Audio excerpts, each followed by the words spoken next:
ಹೆಚ್ಚಿಸಿರುವ ವೇತನವನ್ನು ಜಾರಿ ಮಾಡಿ ಎಲ್ಲ ಗುತ್ತಿಗೆ ಕಾರ್ಮಿಕರನ್ನು ಕಾಯಂಗೊಳಿಸಿ ಹೆಚ್ಚಿಸಿರುವ ವೇತನವನ್ನು ಜಾರಿ ಮಾಡಿ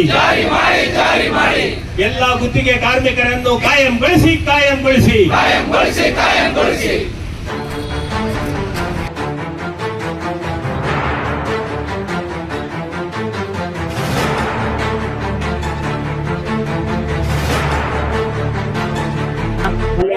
ಕರ್ನಾಟಕದ ಅಖಿಲ ಭಾರತ ಕಟ್ಟಡ ಮತ್ತು ಕಾರ್ಮಿಕರ ಸಂಘ ಇಟ್ಕೊಂಡಿದ್ವಿ. ನಾವು ಏನೇ ಇವತ್ತಿನ ಕಾರ್ಮಿಕರ ಪರವಾಗಿ ನಾವು ಇಲ್ಲಿ ಹೋರಾಟಕ್ಕೆ ಬಂದಿದೀವಿ ಅಂದ್ರೆ ಕಾರ್ಮಿಕ ಇಲಾಖೆಯಲ್ಲಿ, ಅದರಲ್ಲೂ ಕಟ್ಟಡ ಕಾರ್ಮಿಕರಿಗೆ ಬೇಕಾಗುವಂತ ಲೇಬರ್ ಕಾರ್ಡ್ ನಾವು ಹಾಕಿದಾಗ ಅದು ರಿಜೆಕ್ಟ್ ಮಾಡ್ತಾರೆ. ಸೊ ಏನಾದ್ರು ಕೇಳಿದಾಗ ಫೋಟೋ ಕೊಟ್ಟು ತಗೊಂಬನ್ನಿ ಅಂತಾರೆ. ಸ್ಕಾಲರ್ಶಿಪ್ ಬಿಡ್ತಾ ಇಲ್ಲ.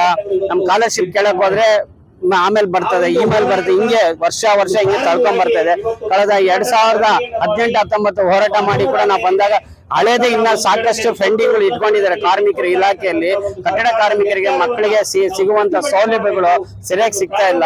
ಬಟ್ ಆದ್ರೆ ನಾವು ಸರ್ಕಾರ, ಹಿಂದಿನ ಸರ್ಕಾರ ಆಗಿರ್ಬೋದು, ಈಗಿನ ಸರ್ಕಾರ ಆಗಿರೋದು, ನಾವು ಕೇಳೋದು ಒಂದೇ ಪ್ರಶ್ನೆ, ಕಾರ್ಮಿಕರಿಗೆ ಸಮಸ್ಯೆಗಳನ್ನ ಬಗೆಹರಿಸಿ ಕಾರ್ಮಿಕರಿಗೆ ಸಿಗುವಂತ ಕಾರ್ಮಿಕರ ಕಿಟ್ಗಳಾಗಿರ್ಬೋದು, ಲ್ಯಾಪ್ಟಾಪ್ ಆಗಿ ಅದೆಲ್ಲ ಕೊಡ್ತಾರಲ್ಲ, ಅದು ಕರೆಕ್ಟ್ ಆಗಿ ಎಲ್ಲರಿಗೂ ಸಿಗಬೇಕು ಅನ್ನೋದು. ಕೆಲವ್ರಿಗೆ ಕೊಡ್ತಾರೆ, ಕೆಲವ್ರು ಮತ್ತೆ ಇನ್ನೊಂದು ಕಾರ್ಡ್ಗಳು ಬಂದು ಫಸ್ಟ್ ಆಫ್ ಆಲ್ ಆಗ್ತಾ ಇಲ್ಲ. ಕಟ್ಟಡ ಕಾರ್ಮಿಕರ ಕಾರ್ಡ್ಗಳು ಈಗ ಅಲ್ಲಿ ಫೋಟೋ ತಗೊಂಬನ್ನಿ ಅಂತಾರೆ, ಅವ್ರ ಓನರ್ ಹತ್ರ ಸೈನ್ ತಗೊಂಬನ್ನಿ ಅಂತಾರೆ, OTP ಹೇಳಂತಾರೆ. ಈಗ ಕೆಲವ್ರಿಗೆ ಹೇಳಕ್ ಬರುತ್ತೆ, ಕೆಲವ್ರು ಹೇಳಕ್ ಬರಲ್ಲ. ಸೊ ಈ ತರ ಹಲವಾರು ಸಮಸ್ಯೆಗಳಿಂದ ನಾವು ಹಲವಾರು ವರ್ಷಗಳಿಂದ ನಾವು ಇದನ್ನೆಲ್ಲ ಹೋರಾಟ ಮಾಡ್ಕೊಂಡ್ ಬಂದಿದ್ವಿ.